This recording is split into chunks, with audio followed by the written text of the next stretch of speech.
تحت قبة السماء من إله يعبد ما تحت قبة السماء من إله يعبد من دون الله أعظم من هوى محمد മുസ്തഫ. ആകാശത്തിന്റെ കുബ്ബയുടെ ചുവട്ടിൽ അല്ലാഹു അല്ലാതെ ആരാധിക്കപ്പെടുന്ന ഇലാഹുകളിൽ ഒരു മനുഷ്യനിൽ നിശ്ചിബ്ദമായ ഹവയേക്കാൾ വലിയ ഒരു ഇലാഹ് വേറെയില്ലെന്ന് മുഹമ്മദ് മുസ്തഫ. അപ്പോൾ വലിയ ഇലാഹ് ലാത്തയല്ല, വലിയ ഇലാഹ് ഉസ്സയല്ല, വലിയ ഇലാഹ് സ്വന്തം ഹവയാണ്. എനിക്ക് തോന്നിയ പോലെ ഞാൻ ജീവിക്കുക. പുതിയ കുട്ടികൾ അങ്ങനെയാണ്, അവർക്ക് തോന്നിയതുപോലെ അവർ ജീവിക്കും. ആരോട് പറഞ്ഞ കാര്യമല്ല, അവർക്ക് നേതൃത്വമല്ല, അവർ കച്ചടക്കല്ല. അവരെ എന്ത് ചെയ്യാൻ കഴിയുമെന്ന് ചിന്തിക്കേണ്ടത് ഓരോരുത്തരുടെയും ബാധ്യതയാണ്. നമ്മൾ നമ്മുടെ നിലവിലുള്ള പ്രശ്നങ്ങളുടെ പിന്നാലെ ഓടി ഓടി നമ്മൾ യഥാർത്ഥ വിഷയം മറക്കരുതെന്നാണ് എനിക്ക് മനസ്സിൽ പറയാനുള്ളത്. അള്ളാഹു നമ്മളെ കാക്കട്ടെ. നിർഭയത്വമുള്ള നാടല്ലേ മദീന, നിർഭയത്വമുള്ള നാടാണല്ലോ മദീന. തുർബത്തുൽ മദീനത്തി മൂമിന, മദീനയിലെ മണ്ണ് പോലും മൂമിനാണെന്ന് മുഹമ്മദ് മുസ്തഫ. ഇതൊക്കെ നിങ്ങൾക്ക് ആർക്കും നിഷേധിക്കാൻ കഴിയോ? ഉബാറുൽ മദീനത്തി ശിഫാഉ മിനൽ ജുദാം എന്ന് മുഹമ്മദ് മുസ്തഫ. മദീനയിലെ പൊടിമണ്ണ് കുഷ്ഠരോഗത്തിന് പോലും മരുന്നാണെന്ന് മുഹമ്മദ് മുസ്തഫ. മദീനയിലെ പൊടിമണ്ണ് മദീനയിലെ പൊടിമണ്ണ് കുഷ്ഠരോഗത്തിന് പോലും മരുന്നാണെന്ന് മുഹമ്മദ് മുസ്തഫ സല്ലല്ലാഹു അലൈഹി വസല്ലം. മദീനയിലെ മണ്ണ് മുഅ്മിനാണെന്ന് മുഹമ്മദ് മുസ്തഫ. അങ്ങനത്തെ മദീനയുടെ ഹൃദയമായ പരിശുദ്ധ റൗളത്തു ഷരീഫയുടെ പരിസരത്ത് വെച്ചിട്ട് കുത്തി ആരെ? മഹാനായ സയ്യിദുനാ ഉമർ ഇബ്നുൽ ഖത്താബിനെ റളിയല്ലാഹു അൻഹു. എന്നാണ് ജനങ്ങളെ ഇവിടെ ഒരു വെള്ളരിക്കപ്പെട്ടനുണ്ടായിരുന്നു? എന്താണ് നിങ്ങൾ ഈ പറയുന്നത്? മൂന്നാമത്തെ ഖലീഫയെ മദീനയിൽ ദിവസങ്ങളും വീട് വളഞ്ഞിട്ട് അരിഞ്ഞു കൊന്നു. എവിടെ ഇട്ട്? മദീനയിലിട്ട്. വീട് വളഞ്ഞു എവിടെ? മദീനയിൽ. അത്രയൊന്നും പ്രശ്നമില്ലല്ലോ. എന്നാണ് ജനങ്ങളെ നമുക്കൊരു പ്രശ്നം ഉള്ള കാലല്ലാതെ വന്നത്? എന്നും പ്രശ്നമല്ലേ? എന്നാണ് പ്രശ്നമുള്ളത്? എന്നാ പ്രശ്നമില്ലാത്തത്?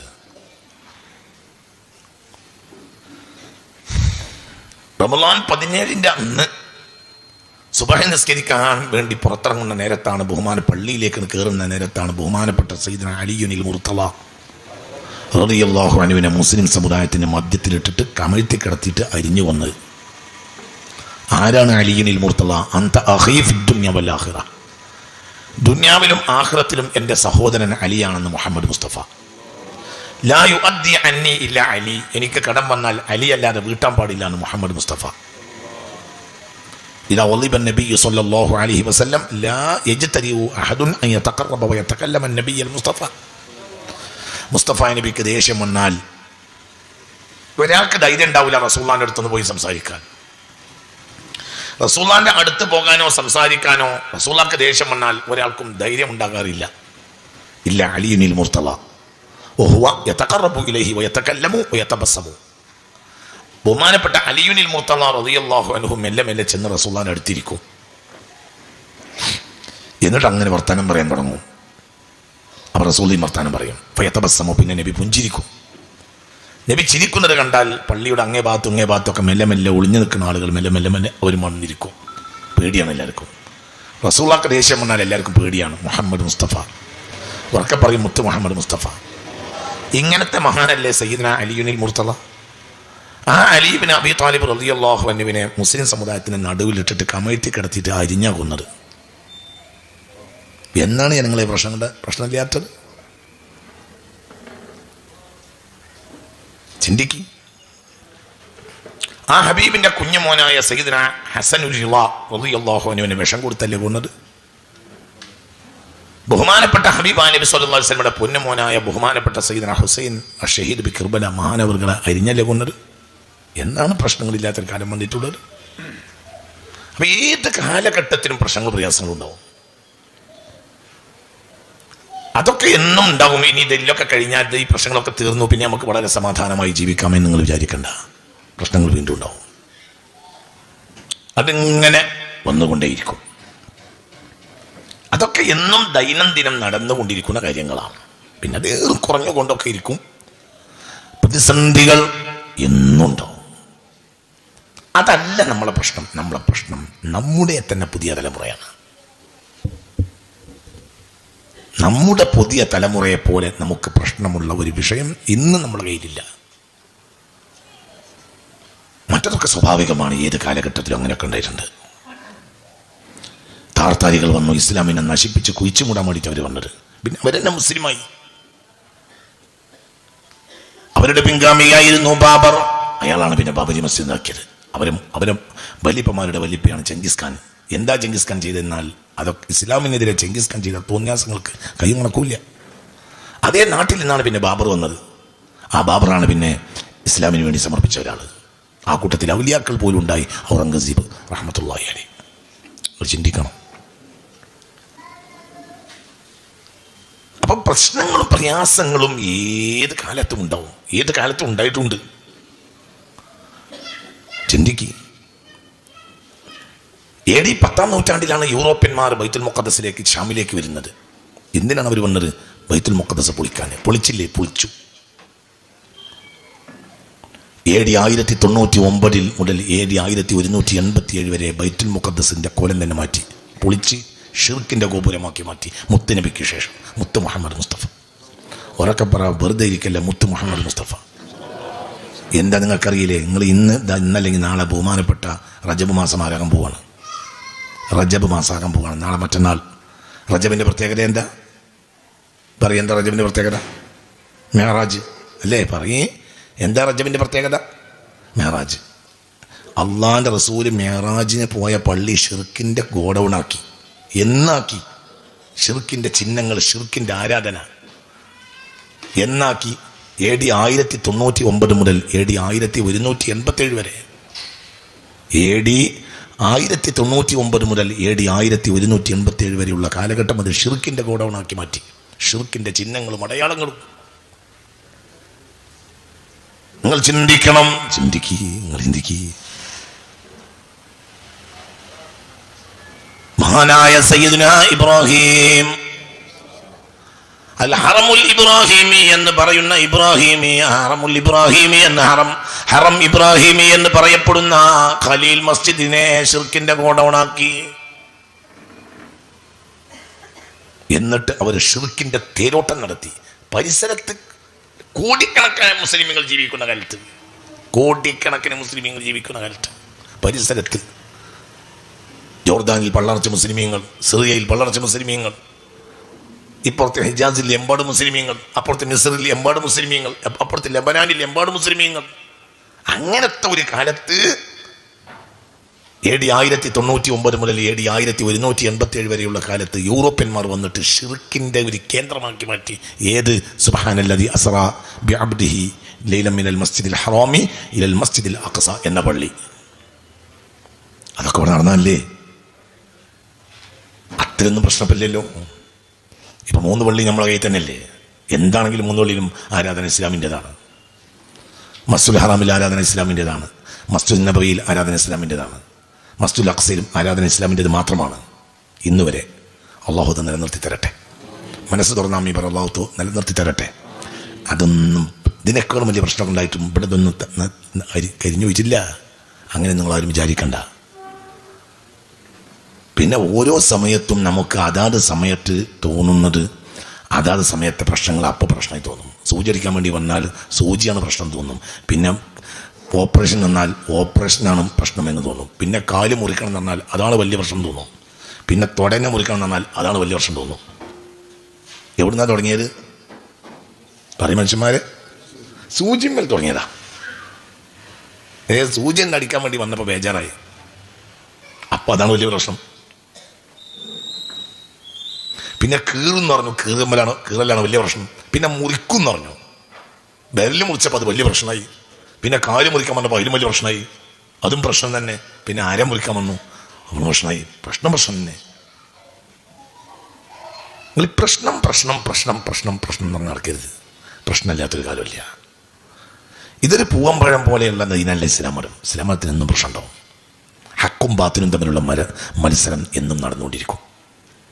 ആദം നബി ഇറങ്ങി അന്ന് തന്നെ ഇബ്ലീസ് ഇറങ്ങിയിട്ടുണ്ട്, ലഅനത്തുല്ലാഹി അലൈഹി. രണ്ടാഴ്ച കഴിഞ്ഞിട്ടാണ് ഇറങ്ങിയതെങ്കിൽ 2 ആഴ്ചയെങ്കിലും അത് നബിക്ക് സ്വത്ത് ജീവിക്കായിരുന്നു. കണ്ടിട്ടില്ല. നിങ്ങളിൻ്റെ കൂടെ ഉണ്ടാ? പറഞ്ഞത് മനസ്സിലായോ?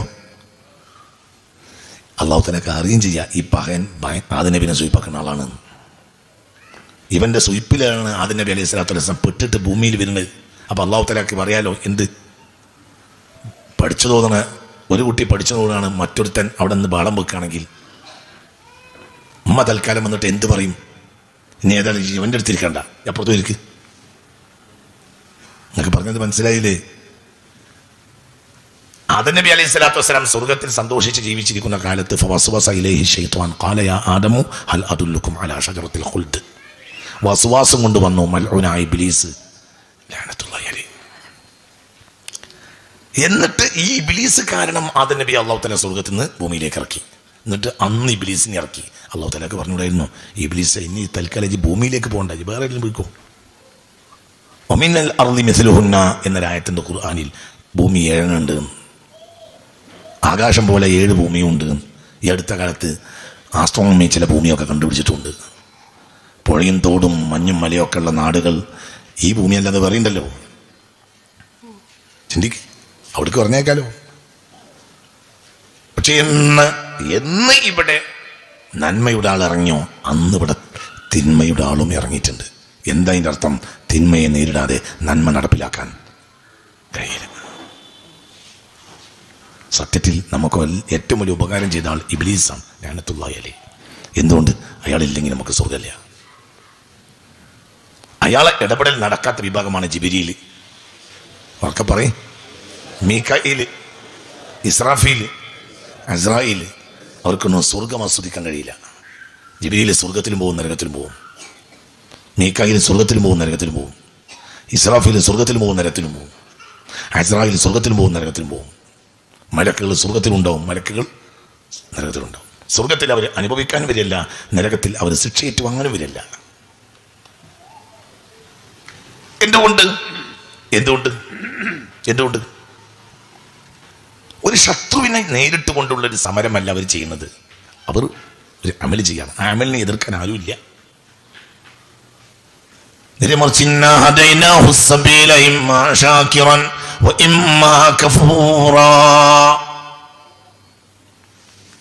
നേരിന്റെയും നേരുകേടിന്റെയും ഇടയിലുള്ളൊരു ജീവിതമില്ല ജിബ്രീലിന് അലൈഹിസ്സലാം. ഉറക്കപ്പറ അലൈഹിസ്സലാം. നേരിന്റെയും നേരുകേടിന്റെയും ഇടയിലൊരു ജീവിതമല്ല ജിബ്രീലിൻ്റെത് അലൈഹിസ്സലാം. നേരിന്റെയും നേരുകേടിന്റെയും ഇടയിൽ നേരിനും നേരുകേടിനും സാധ്യതയുണ്ട്. വെള്ളം കുടിക്കാനും കള്ളുടിക്കാനും സാധ്യതയുള്ള ഒരാളല്ല സയ്യിദുനാ മീകായിൽ. വ്യഭിചരിക്കാനും ഭാര്യയെ പ്രാപിക്കാനും രണ്ടിനും സാധ്യതയുള്ള അവസ്ഥയിലല്ല സയ്യിദുനാ ഇസ്രാഫീൽ, സയ്യിദുനാ ഇസ്രാഫീൽ. ഒന്നും അങ്ങനെയല്ല. അപ്പോൾ നന്മയുടെയും തിന്മയുടെയും ഇടയിലുള്ള ഒരു സ്ട്രഗിൾ ലൈഫ്, ഒരു സമരപരമായ ജീവിതം അവർക്കൊന്നുമില്ല. അതുകൊണ്ട് അവർക്ക് സ്വർഗത്തിനെ ആസ്വദിക്കാനോ ഇല്ല, നരകത്തിലെ ശിക്ഷയും ഇല്ല, സ്വർഗത്തിലെ ആസ്വാദനവും ഇല്ല. നമ്മൾ അങ്ങനെയല്ല. നമ്മളെ സംബന്ധിച്ചിടത്തോളം നമ്മുടെ ജീവിതം തന്നെ സമരമാണ്. ഞങ്ങളോട് പറഞ്ഞില്ലേ, നമുക്ക് ഈ കാണുന്ന അള്ളാഹുവിൻ്റെ കിട്ടുന്ന എല്ലാ നേട്ടങ്ങളുടെയും അടിസ്ഥാനം എന്താണ്? നമ്മൾ ഇബ്ലീസിന്റെ ശക്തികൾക്കെതിരെ സമരം ചെയ്തു എന്നതാണ്. അള്ളാഹു തആല തൗഫീഖ് തരട്ടെ. ഇനി നമുക്ക് കൂലിയുള്ളത്. അവർ നമ്മളെ പ്രേരിപ്പിച്ചുകൊണ്ടേയിരിക്കും. ഖുർആൻ നമ്മൾ തുടങ്ങുമ്പോൾ പറയുന്നത് ശൈത്താനെ പറ്റിയാണ്, ഖുർആൻ തീരുമ്പോൾ പറയുന്നതും ശൈത്താനെ പറ്റി തന്നെയാണ്. ഒരാൾ ഖത്തം ഓതാൻ വേണ്ടി തുടങ്ങുകയാണ്, ആദ്യം ഓതേണ്ട ഒരേ ആയറ്റണ്ട ഫഇദാ ഖറഅതൽ ഖുർആന ഫസ്തഇദ് ബില്ലാഹി മിനശ് ശൈത്വാനിർ റജീം. ഒരാൾ ഖുർആൻ ഖത്തം തീർക്കാൻ തുടങ്ങുക, ആദ്യം ഓതേണ്ടത് അല്ലാഹുവിനെ പറ്റിയല്ല, അഊദു ബില്ലാഹി മിനശ് ശൈത്വാനിർ റജീം. ഖുർആൻ അവസാനിപ്പിക്കുകയാണ്. അവസാനത്തെ സൂറത്ത് ഏതാ? ഖുൽ അഊദു ബിറബ്ബിന്നാസ് മലിക്കിന്നാസ് ഇലാഹിന്നാസ് മിൻ ശർരിൽ വസ്വസിൽ ഖന്നാസ്. അപ്പോൾ ആദ്യം പറഞ്ഞു ശൈത്താനെ പറ്റി, അവസാനം പറഞ്ഞു ശൈത്താനെ പറ്റി. തന്നെ ശൈത്താൻ നിന്ന് തുടങ്ങി ശൈത്താൻ്റെ അവസാനിക്കുന്ന ഒരു സ്ട്രഗിൾ ലൈഫാണ് നമ്മുടേത്, ഒരു സമരപരമായ ജീവിതമാണ്. അപ്പം എന്നും നമുക്ക് പ്രശ്നം ഉണ്ടാവും. പ്രശ്നം ഉണ്ടാവണം, പ്രശ്നമില്ലെങ്കിൽ നമ്മളുണ്ടാവില്ല. ഇവിടെ ഒരു വെള്ളരിക്ക പട്ടണം സ്ഥാപിച്ചത് മുത്തനബി പോലും വഫാത്തായിട്ടില്ല, മുഹമ്മദ് മുസ്തഫ. ഈ നാട്ടിലുള്ള എല്ലാ തമ്മാടികളെയും പിടിച്ചിട്ട് കൊന്നിട്ട് മുത്തനബി വഫാത്തായിട്ടില്ല, മുഹമ്മദ് മുസ്തഫ. മുത്തനബി വഫാത്താകുമ്പോഴും ഭൂമിയിലെ ഭൂരിപക്ഷം ആളുകളും തമ്മാടികളാണ്. അതൊക്കെ പറയുന്നത് മനസ്സിലാവുണ്ടോ? സത്യവും അസത്യവും വേർതിരിച്ച് ലോകത്തിന് മുന്നിൽ സമർപ്പിക്കാനാണ് ഹബീബ് വന്നത് സല്ലല്ലാഹു അലൈഹി വസല്ലം. മനുഷ്യൻ സ്വതന്ത്രനാണ്. അപ്പോൾ തിന്മയുടെ ആൾ നന്മയുടെ ആൾക്കെതിരെ പ്രശ്നം ഉണ്ടാക്കിക്കൊണ്ടേയിരിക്കും. പ്രശ്നത്തിന്റെ നടുവിലാണ് ഹബീബ് വഫാത്താവുന്നത് മുഹമ്മദ് മുസ്തഫ. എന്തല്ല പ്രശ്നം, അമർച്ച ചെയ്തിട്ടല്ല. നല്ല നബിയും കള്ളനബിയും, കള്ളനബി ജീവിച്ചിട്ട് നല്ല നബി മരിച്ചു. മനസ്സിലായോ നിങ്ങൾക്ക്? പറയും മനുഷ്യന്മാരെ, നല്ല നബി വഫാത്തായി, കള്ളനബി ഓക്കെ. കള്ളനബിക്കെതിരെ കത്തെഴുതി മുഹമ്മദ് മുസ്തഫ, മിൻ മുഹമ്മദ് റസൂലില്ലാഹി ഇലാ മുസൈലിമത്തുൽ കദ്ദാബ്. കള്ളനബിക്കെതിരെ കത്തെഴുതി മുഹമ്മദ് മുസ്തഫ സല്ലല്ലാഹു അലൈഹി വസല്ലം. എന്നിട്ടോ നന്നായോ? ഇല്ല. എന്നിട്ട് റസൂൽ വഫാത്തായി സല്ലല്ലാഹു അലൈഹി വസല്ലം, ഓൻ ബാക്കി. കള്ളനബിമാരെ മുഴുവനും പിടിച്ച് ശരിയാക്കിയിട്ട് റസൂലുള്ളാഹി വഫാത്തായി, അങ്ങനെയില്ല. റസൂലുള്ള ജീവിച്ചിരിക്കുന്ന കാലഘട്ടത്തിൽ കള്ളനബിമാരുണ്ടായിരുന്നു. അവരൊക്കെ കള്ളനബിമാരായി ജീവിച്ചുകൊണ്ട് നല്ല നബി വഫാത്തായി മുഹമ്മദ് മുസ്തഫ. നിങ്ങളെൻ്റെ കൂടെ അല്ലേ? മനസ്സിലാവുന്നില്ലേ പറഞ്ഞത്? കള്ളനായി ഭൂമിയിൽ വന്ന ഇബ്ലീസ് എന്നും ബാക്കിയാണ്. ആദ്യ നബി മരിച്ചത് കാലത്രേ നല്ല മരിച്ചു, കള്ളം ബാക്കിയ. അപ്പൊ കള്ളൻ എന്നിവിടെ കള്ളൻ ഉണ്ടായിക്കൊണ്ടിരിക്കും. അവസാനം ചാകെ ഇബ്ലീസ് ആവുള്ളൂ. അപ്പോൾ സ്ട്രഗിൾ ലൈഫ് നിർബന്ധമായിരിക്കും, സമരപരമായ ജീവിതം. അതിനാണ് നമുക്ക് കൂലിയുള്ളത്. അമ്പിയാക്കന്മാരൊക്കെ വന്നത് ഈ നാട്ടിലെ തമ്മാടികളെ എല്ലാവരും കൂടി പിടിച്ച് അരിഞ്ഞിട്ട് കമ്പോസ്റ്റ് കുഴിയിലിട്ടിട്ട് നമുക്കൊരു ഒട്ടോപ്യൻ സാമ്രാജ്യം ഉണ്ടാക്കാൻ വേണ്ടിയല്ല അമ്പിയാക്കന്മാർ വന്നിട്ടുള്ളത്. നമ്മൾ വല്ലാണ്ട് മനസ്സിലാക്കണം, നല്ലപോലെ മനസ്സിലാക്കണം. പ്രശ്നം എന്നുണ്ടാവും. ചിലപ്പോൾ അരിയില്ല, അപ്പോൾ അരിക്കോ ഈ വാപ്പ കഷ്ടപ്പെട്ട് പണിയെടുത്തു അരിയും കൊണ്ട് വന്നപ്പോൾ കിണറ്റിൽ വെള്ളം പറ്റിയിട്ടുണ്ട്. നിങ്ങളിൻ്റെ കൂടെ ഇല്ല. വെള്ളമുള്ള സമയത്ത് പറയും മനുഷ്യന്മാരെ, വെള്ളമുള്ള സമയത്ത് കിണറ്റിൽ നല്ലോണം വെള്ളം ഉണ്ടായിരുന്നു, അപ്പോൾ അരി ഉണ്ടായില്ല. അരിയും കൊണ്ട് വന്നപ്പോൾ വെള്ളമില്ല. ധനജീവിതം. നമ്മളൊക്കെ നല്ല കോലത്തിൽ ഇവിടെ അങ്ങനെ സുഖിപ്പിച്ച് നമ്മളെങ്ങനെ മേലാപ്പിൻ്റെ ചുവട്ടിൽ എങ്ങനെ ആക്കിയിട്ട് സാമ്രാജ്യം സ്ഥാപിച്ചിട്ട് വഫാത്തായ ആളല്ല മുഹമ്മദ് മുസ്തഫ. നിങ്ങൾ ഈ ഒരൊറ്റ കാര്യം ചിന്തിച്ചു, ഒരൊറ്റ കാര്യം. എത്ര കള്ളനബിമാരെ നടുവെന്നാണ് അല്ല നബി വഫാത്തായത്? അസ്വദുൽ അനസി ലഅനത്തുല്ലാഹി അലൈഹി എന്ന് പറയും മനുഷ്യന്മാർ. വെറുതെ ഇരിക്കട്ടെ. തമ്മാടിയായ കള്ളനായ അസ്വദുൽ അനസി ലഅനത്തുല്ലാഹി അലൈഹി, സജാഹ് ലഅനത്തുല്ലാഹി അലൈഹ. ഇവരൊക്കെ കള്ളനബിയും കള്ളനബിച്ചും. നല്ല നബിയാണ് വഫാത്തായി മുഹമ്മദ് മുസ്തഫ. നിങ്ങൾ ചിന്തിക്കണം. ചിന്തിക്ക്.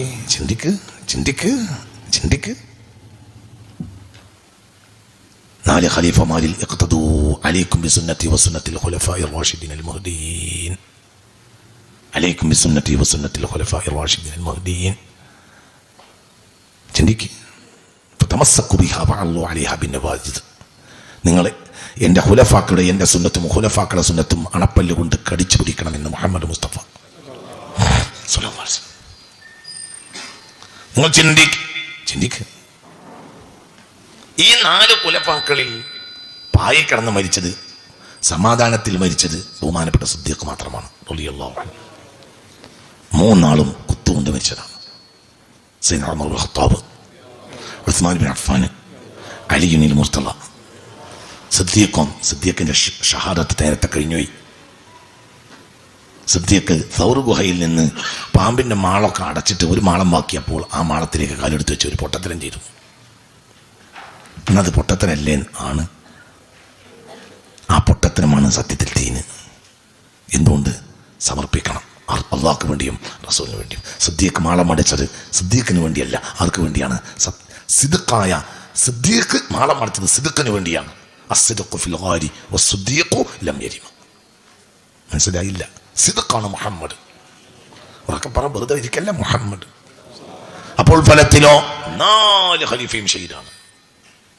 പ്രശ്നത്തിന്റെ നടുവിലാ 4 ഖലീഫയും. എന്താന്ന് വിചാരിച്ച്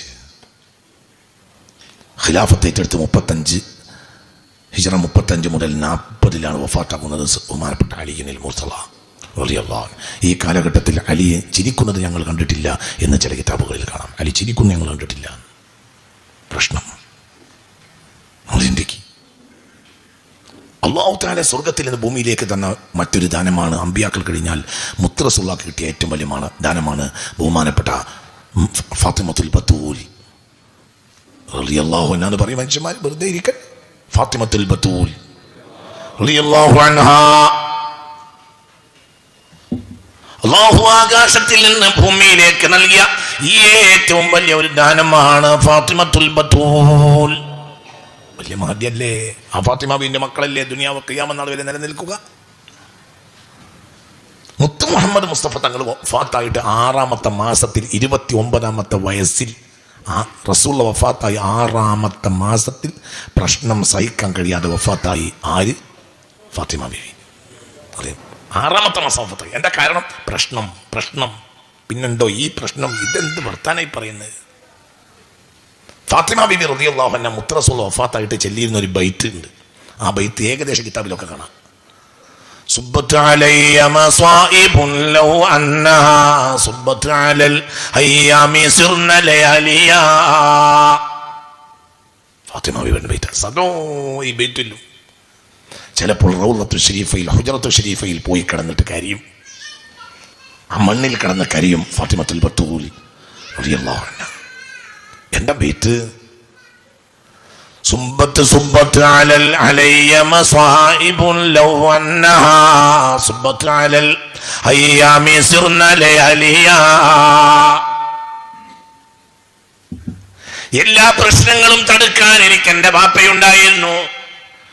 എൻ്റെ ബാപ്പ മരിച്ചു പോയപ്പോൾ എനിക്ക് വന്നിട്ടുള്ള മുസീബത്തുകൾ എത്രയാണെന്നോ. സുബ്ബത്ത് അലൽ അയ്യാമി സിർന ലയാലിയാ.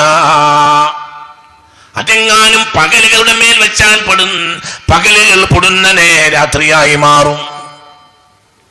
അങ്ങനെയുള്ള പ്രശ്നങ്ങളെയാണ് ഞാൻ അഭിമുഖീകരിച്ചത് എന്ന് ആര്? ഫാത്തിമത്തുൽ ബത്തൂൽ. പറയുന്നത് എന്നെക്കാൾ വലിയ ആളുണ്ടാ? എന്നെക്കാൾ വലിയ ആളുണ്ടോ? അല്ലാഹു അവരുടെ ഹക്ക് നമ്മളെ വിജയിപ്പിക്കട്ടെ. അല്ലാഹു നമ്മളെ വിജയിപ്പിക്കട്ടെ. അല ഫാത്തിമ അല സിറാത്തി ഫാത്തിമ സബഖത്ത് എന്ന് പറയുമ്പോൾ ആരായിരിക്കും അവർ? ഫാത്തിമ അല സിറാത്തി, ഞാനും ഫാത്തിമയും സിറാത്ത് പാലത്തിൽ കയറിയപ്പോൾ ഫാത്തിമ സബഖത്തനി, ഫാത്തിമ എൻ്റെ മുന്നിൽ കടന്നു എന്ന് മുഹമ്മദ് മുസ്തഫ.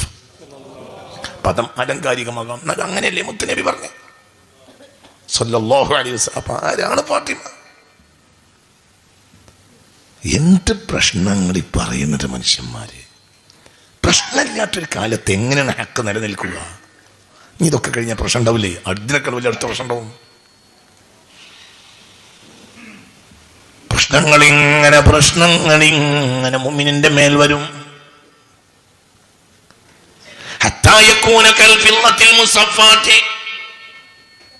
അവൻ ശുദ്ധീകരിക്കപ്പെട്ട വെള്ളിയെ പോലെയാവുന്നത് വരെ അവന്റെ മേൽ പ്രശ്നങ്ങൾ വന്നുകൊണ്ടിരിക്കും എന്ന് മുഹമ്മദ് മുസ്തഫ.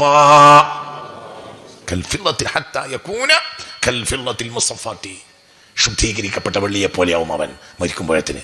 ആയിക്കഴിഞ്ഞാലോ നമ്മൾ ശുദ്ധീകരിക്കപ്പെട്ട വെള്ളിയാവുമ്പോഴത്തിന് നമ്മൾ മരിച്ചും പോകും. മനസ്സിലായില്ലേ പറഞ്ഞത്? എടുത്ത് പിന്നെ കൊണ്ടുപോയി അവസാനത്തെ കീടം പോകുന്നത് വരെ തീയിലിടും. കീടം അവസാനത്തും പോയി കഴിഞ്ഞാൽ പിന്നെ വെള്ളിയെ പൊന്തിച്ചു കൊണ്ടുപോകും എന്നതുപോലെ നമ്മളങ്ങനെ തീയിലിടും. എല്ലാ കീടവും പോയി കഴിഞ്ഞാൽ ഞങ്ങളവിടുന്ന് വെള്ളിയിലേക്ക് കൊണ്ടുപോകും. അള്ളാഹു രക്ഷപ്പെടുത്തി തരട്ടെ. അള്ളാഹു നമുക്ക് തൗഫീക്ക് തരട്ടെ. പ്രശ്നം എന്ന് പറഞ്ഞ് നടക്കരുത്. പ്രശ്നമില്ലാത്തൊരു കാലം ഉണ്ടാവില്ല.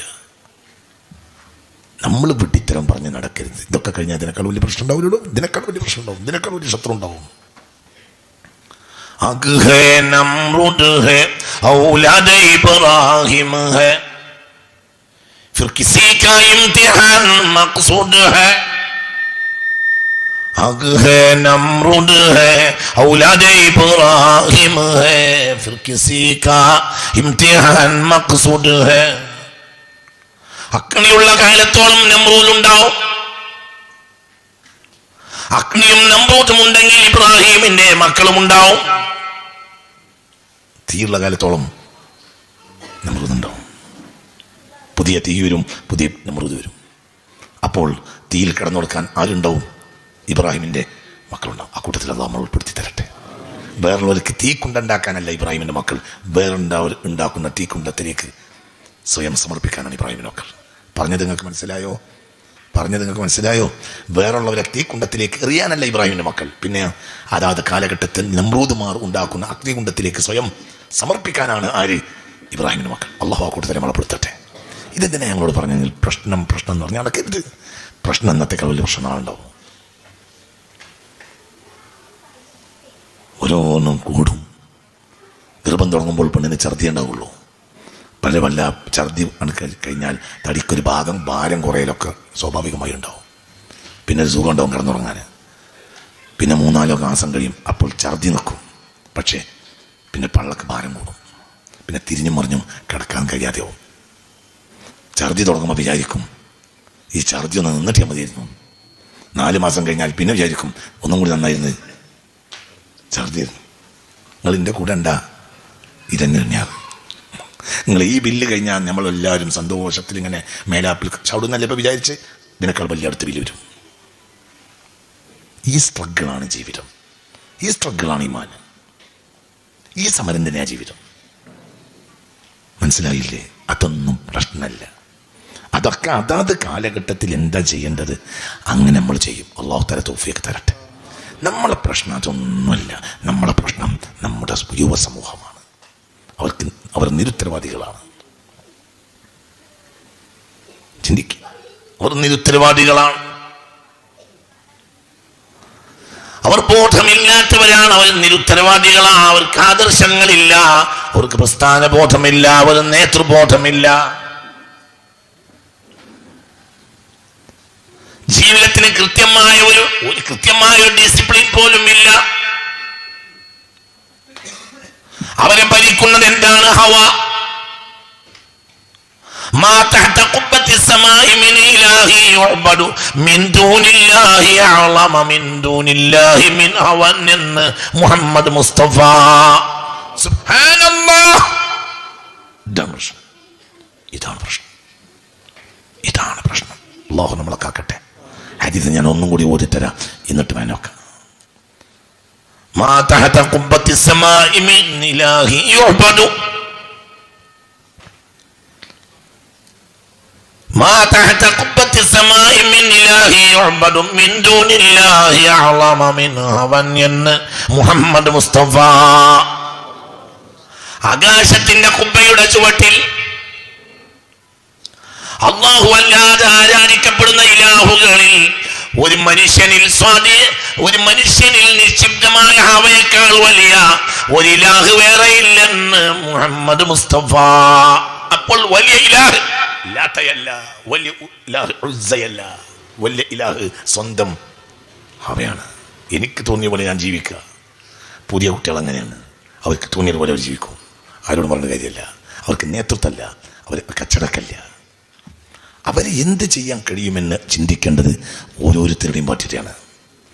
നമ്മൾ നമ്മുടെ നിലവിലുള്ള പ്രശ്നങ്ങളിലെ പിന്നാലെ ഓടി നമ്മൾ യഥാർത്ഥ വിഷയം മറക്കരുതെന്നാണ് എനിക്ക് മനസ്സിലായി പറയാനുള്ളത്. അല്ലാഹു നമ്മളെ കാക്കട്ടെ. നമ്മളുടെ വലിയ പ്രശ്നം നമ്മൾ ഒരു വലിയ പ്രശ്നത്തിൻ്റെ പിന്നാലെ ഓടുമ്പോൾ അപ്പോഴും ജൂതൻ ചെയ്യിക്കും. എന്താ ജൂതൻ എന്ന് ചെയ്യാനുള്ളത്? നമ്മുടെ സമുദായത്തെ നശിപ്പിക്കുക. അല്ലാഹു നമ്മളെ കാക്കട്ടെ. എല്ലാ ഭരണകൂടങ്ങളെയും നശിപ്പിക്കുന്നതിൻ്റെ പിന്നിൽ ജൂതനാണ്. ഭരണഘടനകൾ നശിപ്പിക്കാൻ വേണ്ടിയിട്ട് ജൂതന്മാർ നൂറ്റാണ്ടുകൾക്ക് മുമ്പ് തീരുമാനിച്ചതാണ്. ഞാൻ കഴിഞ്ഞ റമദാൻ മാസത്തിൽ കോഴിക്കോട് പ്രസംഗം നടത്തിയിട്ടുണ്ട്. കഴിഞ്ഞ റമദാൻ പ്രഭാഷണമൊക്കെ കയ്യിലുള്ള ആളുകൾ ഒന്നെടുത്ത് നോക്കി. ഇപ്പോഴല്ലേ ഇതൊക്കെ ഡിക്ലെയർ ചെയ്തത്. ഞാൻ കഴിഞ്ഞ കൊല്ലം പറഞ്ഞിട്ടുണ്ട്, ഇനി ഇന്ത്യയിൽ നടക്കാൻ പോകുന്നത് ഭരണഘടനയിൽ കൈവക്കും. എന്തുകൊണ്ട്? ജൂതന്മാരോട് ചങ്ങായിട്ടം കെട്ടിയ ഒരു ജനതക്കും ഭരണഘടന നിലനിർത്താൻ കഴിഞ്ഞിട്ടില്ല. ഇതൊന്നൊരു വഹി കൊണ്ട് പറഞ്ഞാൽ അതൊരു സത്യമാണ്. 1897 സിയോണിസം ഉണ്ടാക്കിയത്. എന്താ സിയോണിസത്തിന് ഒന്നാം ദിവസത്തെ തീരുമാനം? രാജ്യങ്ങളുടെ ഭരണഘടനകൾ നശിപ്പിക്കുക. മനസ്സിലാവുണ്ടോ പറഞ്ഞത്? മനസ്സിലായില്ലേ പറഞ്ഞു? AD 1897 തിയഡോർ ഹഡ്സലാണ് സത്യത്തിൽ സിയോണിസത്തിന്റെ പിതാവ്. ഹംഗേറിയൻ എഴുത്തുകാരനായ തിയഡോർ ഹഡ്സലും അദ്ദേഹത്തിന്റെ കൂട്ടുകാരനായ നഡാം ബിംബോമും കൂടിയാണ് സിയോണിസം ഉണ്ടാക്കിയത്. ചിന്തിക്ക്. ഈ സിയോണിസം 1897 സിയോണിസം 1897 ഓഗസ്റ്റ് 3-ാം തീയതി സ്വിറ്റ്സർലാൻഡിൽ വെച്ച് ഹംഗേറിയൻ എഴുത്തുകാരനായ തിയഡോർ ഹഡ്സലിന്റെ നേതൃത്വത്തിൽ ഒരു പുതിയ സംഘടന ലോകത്ത് വന്നു. അതാണ് സിയോണിസം. എന്താണ് സിയോണിസം? അന്ന് മുതൽ ഇന്ന് വരെ പണിയെടുത്തത് 1-ാം ദിവസത്തെ പ്രഖ്യാപനം രാജ്യങ്ങളുടെ ഉള്ളിൽ കടന്നു കയറിയിട്ട് അവിടുത്തെ ഭരണഘടനകൾ നശിപ്പിക്കുക എന്നുള്ളതാണ്. ലോകത്തെ ഏറ്റവും വലിയ മതേതര ജനാധിപത്യ മൂല്യാധിഷ്ഠിത ഭരണഘടനയുള്ള രാജ്യമാണ് ഏത്? ഇന്ത്യ.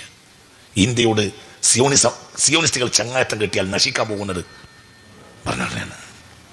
ഇത് ഈ കഴിഞ്ഞ റമദാൻ മാസത്തിൽ കൊല്ലം ഒന്നാകാൻ പോവുകയാണ്. ഞാൻ കോഴിക്കോട്ട് ടൗണിൽ പ്രസംഗിച്ചിട്ടുണ്ട്. ഇതൊരു വഹയൊന്നുമല്ല, എന്തുകൊണ്ട്? അതൊരു വഹയൊന്നുമല്ല. അത് ജൂതന്മാരെ ആര് ചങ്ങായിത്തം കിട്ടിയാൽ ആ രാജ്യത്തിന് ഭരണഘടന നിലനിൽക്കില്ല. 4 മാസം കഴിഞ്ഞപ്പോഴത്തേന് 5 മാസം കഴിഞ്ഞപ്പോഴത്തേന് ഒരു കൈവച്ചു, കൈവെക്കാതെ കൈവച്ചു. ഞാൻ ഭരണഘടനയെ തൊട്ടില്ല. ഭരണഘടനയെ പറ്റി വർത്താനം തന്നെ ആരും പറയണില്ല. എല്ലാവരും ഇപ്പോൾ പറയണ വർത്താനം എന്താ? മുസ്ലിമീങ്ങളെ പാർശ്വവൽക്കരിക്കപ്പെട്ടു, മറ്റവരെ പാർശ്വവൽക്കരിക്കും. ഇതല്ല ഇവിടെ വർത്താനം. ഇവിടെ വർത്തമാനം ഇതൊന്നുമല്ല. ഇത് മുസ്ലിമീങ്ങളിൽ തീരുന്ന പ്രശ്നമല്ല. ഇവിടെ പ്രശ്നം എന്താണ്? ലോകത്തെ ഏറ്റവും വലിയ മാതൃകാപരമായ ഭരണഘടനയാണ് ഏത്? ഇന്ത്യൻ. അത് നശിപ്പിക്കുകയാണ്. എന്താ കാരണം? പിന്നിൽ ജൂതന്മാരാണ്. അള്ളാഹു നമ്മളെ കാത്തുരക്ഷിക്കട്ടെ. ചിന്തിക്ക്. അപ്പൊ ജൂതന്മാരുടെ ഇവിടെ ഇപ്പൊ എന്താണെന്നറിയാം, നമ്മൾ ഇതിന്റെ പിന്നാലെ ഓടുമ്പോഴത്തിന് രണ്ടാമത്തെ ഒരു പ്രശ്നം ഉണ്ടാവും. എന്ത്? നമ്മളെ കുട്ടികളെ ശ്രദ്ധിക്കാൻ നമുക്ക് തീരെ കഴിയില്ല. പൊതുവെ നമ്മളെ കുട്ടികൾ നശിച്ചു. അതിന് കാരണം എന്താ? പൈസന്റെ പിന്നാലെ പോയപ്പോൾ കുട്ടികൾ നശിച്ചു. ആദം നബി അലൈഹി സ്വലാത്തു വസ്സലാമിന്റെ കാലം മുതൽ ഇവിടെ പ്രസവം നടക്കുന്നുണ്ട്, കുട്ടികൾ ഉണ്ടാകുന്നുണ്ട്, കൗമാരപ്രായക്കാരുണ്ട്, യുവാക്കളുണ്ട്, അച്ചടക്കമുണ്ട്. ആദം നബിയുടെ കാലം മുതൽ 1975 വരെ മലബാറിൽ അച്ചടക്കം ഉണ്ടായിട്ടുണ്ട്. ആദം നബിയുടെ കാലത്ത് മലബാറിൽ മനുഷ്യന്മാരുണ്ടെങ്കിൽ അവർക്കും അച്ചടക്കമുണ്ട്. 970-75 വരെയും അച്ചടക്കമുണ്ട്. അച്ചടക്കം നശിച്ചത് 975 ശേഷമാണ്. എന്തുകൊണ്ട്? അതുവരെയുള്ള മനുഷ്യന്മാർക്ക്, വേങ്ങരക്കാർക്ക് മഞ്ചേരിക്ക് പണിക്ക് പോകാൻ പേടിയാണ്. എന്തുകൊണ്ട്? വൈകുന്നേരം ആകുമ്പോഴത്തേന് പൊരയിലെത്തിയില്ലെങ്കിൽ കുട്ടികൾ നാശാവും. 975 വന്നപ്പോൾ പുതിയ തലമുറ നമ്മളെപ്പോലത്തെ ഈ താടി നരച്ചിരിക്കുന്ന എന്നെപ്പോലത്തെ ആളുകൾക്ക് എന്ത് തോന്നി? പൈസയാണ് വലിയത്. നമ്മൾ ഇവിടെ നിന്ന് പോയി. നമ്മൾ പോയിട്ട് പിന്നെ ആരെ കയ്യിൽ ഏൽപ്പിച്ചു? പെണ്ണുങ്ങളെ കയ്യിൽ ഏൽപ്പിച്ചു. പെണ്ണിനെ ഒന്നും ഏൽപ്പിക്കാൻ പറ്റില്ല എന്ന് പരിശുദ്ധ ഖുർആൻ പലവട്ടം പറഞ്ഞിട്ടുണ്ട്. വലാ തൂതു സുഫഹാ അംവാലക്കും ലത്തി ജഅലല്ലാഹു ലക്കും ഖിയാമൻ. നിങ്ങൾക്ക് ബുദ്ധി കുറഞ്ഞ ആളുകളെ കയ്യിൽ നിങ്ങൾ കൈകാര്യത്തിന് ഏൽപ്പിക്കരുത്. ആരാണ് ഈ ബുദ്ധി കുറഞ്ഞവര്? മിസലൽ വിൽദാനി വസ്വൻ നിസ്വാനി. പെണ്ണുങ്ങളെ പോലെ കുട്ടികളെ പോലെ. കുട്ടികളെ കയ്യിൽ 500 നോട്ട് കൊടുക്കരുത്. എന്തുകൊണ്ട്? അവർക്ക് കൈകാര്യം ചെയ്യാൻ കഴിയില്ല. പെണ്ണുങ്ങളെ കയ്യിൽ പൈസ കൊടുത്തൂടെ? കൊടുക്ക. പക്ഷെ 25,000 50,000 ഓളെ പേരിൽ ഇങ്ങനെ അയക്കുക. അവളെ കയ്യിൽ പൈസ കൊടുത്തൂടെ? കൊടുക്ക. നമ്മൾ രാവിലെ ഇറങ്ങിപ്പോകുമ്പോൾ മീൻകാരം വന്നാൽ ആരെയും കുട്ടികളോട്ട് മീൻ വാങ്ങിക്കോ. മനസ്സിലായില്ല? എന്തെങ്കിലും വലിയ സാധനത്തിന് കമ്മി ആരെയും കൂടെ തന്നാൽ അതിന് പൈസ കൊടുത്തള. പണിക്കാർ കയറി വരുമ്പോൾ ഞാൻ വന്നിട്ടില്ലെങ്കിൽ പണിക്കാർക്ക് ഇതാ പൈസ കൊടുത്തള എന്ന് പറഞ്ഞിട്ടുള്ള അന്ന് കൈകാര്യം ചെയ്യാനുള്ള പൈസ നമ്മൾ പെണ്ണുങ്ങളെ കൊടുത്ത് ഏൽപ്പിക്കലായിരുന്നു ഇവിടെ ആദം നബിയുടെ കാലം മുതൽ ഈ 975 വരെ ഉണ്ടായത്. 975 വന്നപ്പോൾ നമുക്ക് തോന്നി, എന്ത് തോന്നി എന്നറിയോ? നമ്മളെ വാപ്പാർക്കൊക്കെ തോന്നി, എന്ത്? ദുനിയാവിലെ ഏറ്റവും നല്ല മാറ്റം എന്ന് പറഞ്ഞാൽ പൈസയാണ്. കുട്ടികളെ മേലൊക്കെ കുറച്ച് തടി കുറഞ്ഞ് തൂക്കം കുറഞ്ഞ് നമ്മളെ ബാപ്പാർക്കും വല്യാപ്പാർക്കും, നമ്മളെ വല്യാപ്പാൻ്റെ വാപ്പാക്ക് വല്യാപ്പ മെലിഞ്ഞതിലൊരു ബേജാറുണ്ടായിരുന്നില്ല. വല്യാപ്പാക്ക് നമ്മളെ ബാപ്പ മെലിഞ്ഞതിലും ബേജാറുണ്ടായിരുന്നില്ല. നമ്മളെ വാപ്പാക്ക് നമ്മൾ മെലിഞ്ഞതിലും ബേജാറുണ്ടായിരുന്നില്ല. നമ്മളെ കാലെത്തിയപ്പോഴത്തിന് കുട്ടികൾക്ക് ഓരോരുത്തരും തുടമ്മൽ ഒരു 50 കിലോ ഇറച്ചിണ്ടായാലേ നമുക്ക് അഭിമാനിക്കാൻ പറ്റുള്ളൂ എന്നാണ് വിചാരിച്ച്.